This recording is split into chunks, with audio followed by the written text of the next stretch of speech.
नमस्कार दोस्तों, आप सभी का स्वागत है हमारे चैनल पर। और आज मैं आप सभी के लिए लेकर आई हूँ आषाढ़ मास का 18वां अध्याय। सुनो लगाकर मन सभी संकट सब मिट जाए, आषाढ़ माह का महात्म्य में कमल पढ़ो। 18वां अध्याय। राजा पृथु ने कहा, हे नारद जी, ये तो अपने भगवान शिव की बड़ी विचित्र कथा सुनाई है। अब कृपा करके आप मुझे यह बताइए कि उस समय राहु उस पुरुष से छूटकर कहाँ गया। नारद जी बोले, उससे छूटने पर वह दूध बर्बर नाम से व्याख्यात हो गया और अपना नया जन्म पाकर वह धीरे धीरे जलंधर के पास गया। वहां जाकर उसने शंकर की सब चेष्टा कही। उससे सुनकर दैत्यराज ने सब दैत्यों को सेना द्वारा आज्ञा दी। काल नेमि और शंभु ने शुभ अधि सभी महाबली दैत्य तैयार होने लगे। एक से एक महाबली दैत्य करोड़ों करोड़ों की संख्या में निकल युद्ध के लिए जुट पड़े। महाप्रतापी सिंधु पुत्र शिवजी से युद्ध करने के लिए निकल पड़ा। आकाश में मेघ छा गए और बहुत अपशकुन होने लगे। शुक्राचार्य और कटे सिर वाला राहु सामने आ गए।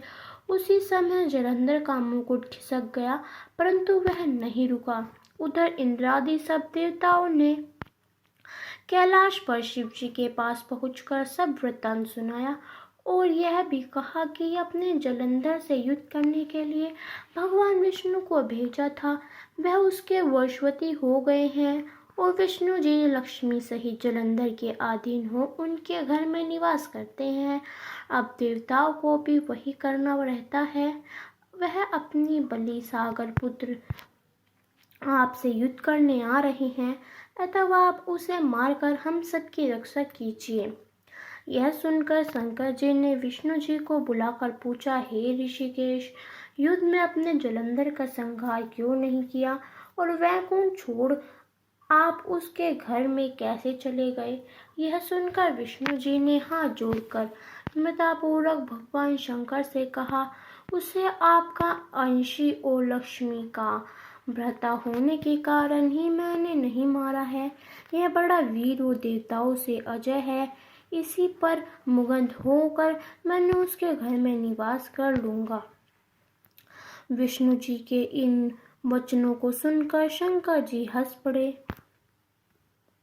उन्होंने कहा, हे विष्णु, आप ये क्या कहते हैं। मैं उस दैत्य जलंधर को अवश्य मारूंगा। अब आप सभी दैत्य जलंधर को मेरे द्वार ही मारा गया जान अपने स्थान को जाइए। जब शंकर जी ने ऐसा कहा तो सभी देवता संध्या से रहित होकर अपने स्थान को चले गए। इसी समय महापराक्रमी जलंधर अपनी विशाल सेना के साथ पर्वत के समीप कैलाश को घोर सिंहनाद करने लगा। दैत्यों के नाद और कोलाहल को सुनकर शिवजी ने नंदी आदि गणों को उसे युद्ध करने की आज्ञा दी। कैलाश के समीप भीषण युद्ध होने लगा। दैत्य अनेक प्रकार के अस्त्र शस्त्र बरसने लगे। भैरी मृदय शंख और वीरों तथा हाथी घोड़ों और रथों के शब्दों संबित हो पृथ्वी कांपने लगी। युद्ध में कटकर मरे हुए हाथी घोड़े और पैदलों का पहाड़ लग गया।